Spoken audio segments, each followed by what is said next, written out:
السلام علیکم ورحمۃ اللہ وبرکاتہ۔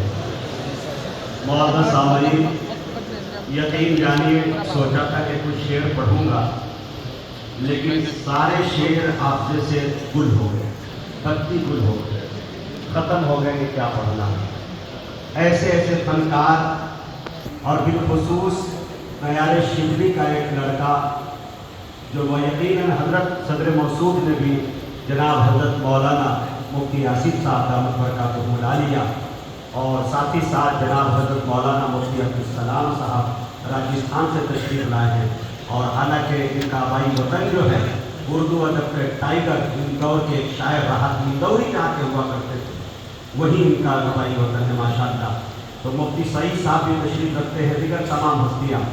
تو میں وہ معیار شبلی کا بچہ، یقیناً حضرت صدر صاحب نے کہا کہ میری 40 سال سے زیادہ عمر ہو گئی، میں نے صرف حدیث کے حوالے سے یہ تسلسل اور یہ سلسلے سنے، اور میں آپ سے بتا دوں کہ ملک ہندوستان کا کوئی ایسا صوبہ نہیں، کوئی ایسا ضلع نہیں جو علماء کرام کی دعاؤں کی برکت سے اسے 1.5 ٹانگ سے میں نے روز رکھ دیا۔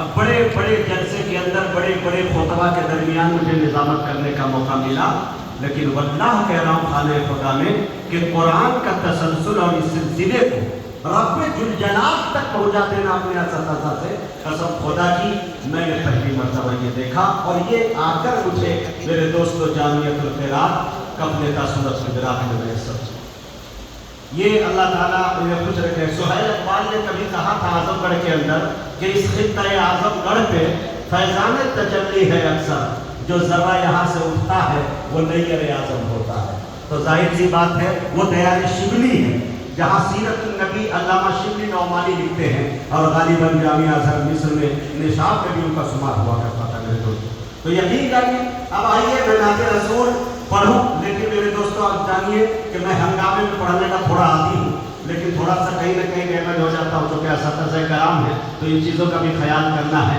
مجھے معلوم ہے کہ کس طرح مجاہد کو تلوار کے جھنکار کے سائے میں لڑتے ہوئے مزہ آتا ہے، اسی طرح سے ایک شاعر کو داد و تحسین کی فضا میں پڑھتے ہوئے مزہ آتا ہے، لیکن انشاءاللہ تھوڑا دھیرے سے بھی کہہ سکتے ہیں۔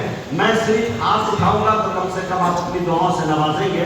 میں قرآن کریم کے ہی حوالے سے انشاءاللہ میں بھی نعت رسول پڑھنے کی کوشش کر رہا ہوں، اور تسلسل میں آ جاؤں تو 3 منٹ کے ہی لیے آؤں گا، تو میرے دوستو انشاءاللہ مجھے آپ کی دعائیں ملنی چاہیے۔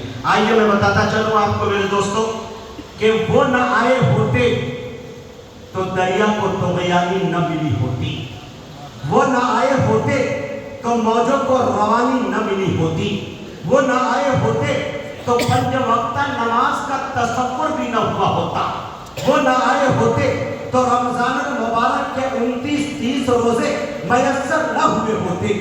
کہنے کی اجازت دیجیے تو کہہ دوں کہ وہ نہ آئے ہوتے تو رب کا پتہ بھی نہ ملا ہوتا۔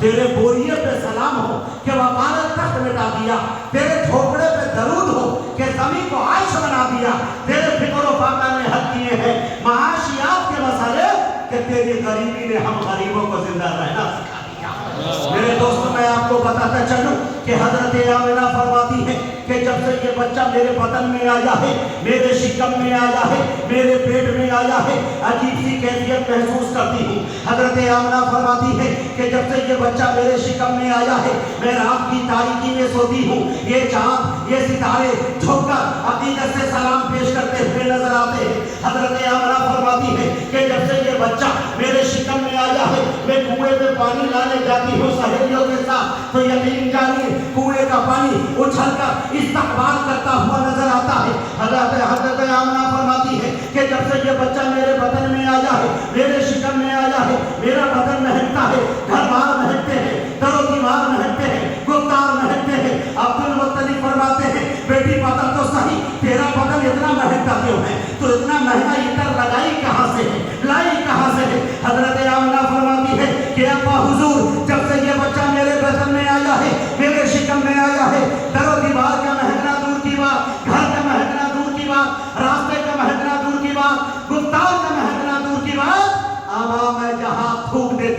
وہ زمین خوشبودار ہو جاتی ہے۔ میرے دوستو، اللہ تبارک و تعالیٰ جب اپنے حبیب کو پیدا کرتا ہے تو سر سے لے کر پیر تک خوبیاں ہی خوبیاں ڈالتا ہے، الف سے لے کر یا تک کی خصوصیات ڈالتا ہے۔ آئیے میں آپ کو بتاتا چلوں، اللہ نے الف لکھا قرآن میں، نبی کو امین بنا دیا۔ اللہ نے با لکھا قرآن میں، نبی کو بشیر بنا دیا۔ اللہ نے تا لکھا قرآن میں، نبی کو تنویر بنا دیا۔ اللہ نے سا لکھا قرآن میں، نبی کو ثابت بنا دیا۔ اللہ نے جیم لکھا قرآن میں، نبی کو جمیل بنا دیا۔ اللہ نے خا لکھا قرآن میں، نبی کو ختم الرسل بنا دیا۔ اللہ نے دال لکھا قرآن میں، نبی کو دائی بنا دیا۔ اللہ نے زال لکھا قرآن میں، نبی کو ذاکر بنا دیا۔ اللہ نے را لکھا قرآن میں، نبی کو رحمت للعالمین بنا دیا۔ اللہ نے زا لکھا قرآن میں، نبی کو ظاہر بنا دیا۔ اللہ نے سین لکھا قرآن میں، نبی کو سراج منیرہ بنا دیا۔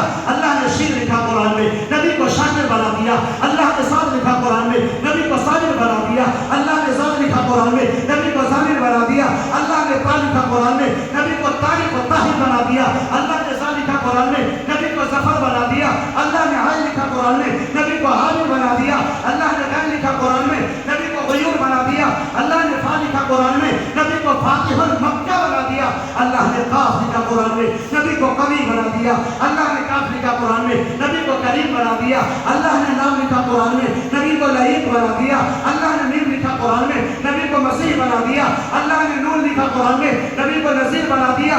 اللہ نے واو لکھا قرآن میں، نبی کو واعظ بنا دیا۔ ارے اللہ نے یا لکھا قرآن میں، نبی کو یاسین بنا دیا۔ یہ ہے میرے نبی کی شان۔ ساری دنیا کے سخنور بھی اکٹھا ہو کر، ساری دنیا کے سخنور بھی اکٹھا ہو کر ایک سنت کی بھی توصیف نہیں کر سکتے۔ آپ کا چہرہ انور تو بہت دور کی بات، آپ کے جوتے کی تعریف نہیں کر سکتے۔